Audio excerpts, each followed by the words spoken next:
কোনো রকম ময়দা ছাড়াই আজকে আমি বানিয়েছি চকলেট কাপকেক আর চকো মার্বেল কাপকেক। এই কাপকেকগুলো বানানোর জন্য প্রথমে বাটার মিল্ক বানিয়ে নেব।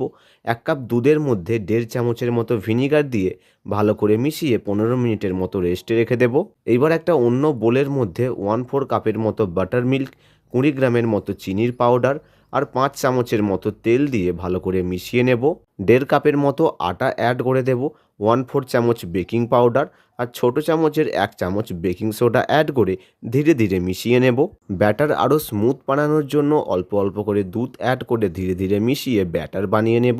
লাস্টে 1/4 চামচ ভ্যানিলা এসেন্স দিয়ে ভালো করে মিশিয়ে নেব।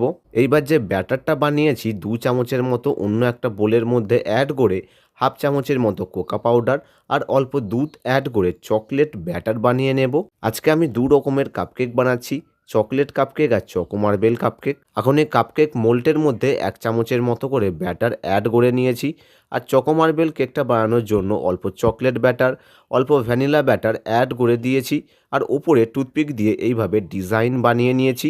এইবার এই কাপকেকগুলো প্রিহিটেড ওভেনে বেকিং করে নেব 180 ডিগ্রি সেলসিয়াসে 30 মিনিটের মতো। 30 মিনিট পর একটা টুথপিক দিয়ে চেক করে নেব। টুথপিক যদি ক্লিয়ার বেরিয়ে আসে তাহলে ভালো করে বেকিং হয়ে গেছে। কিছুক্ষণ ঠান্ডা করে নিলেই তৈরি হয়ে যাবে চকলেট কাপকেক আর চকো মার্বেল কাপকেক।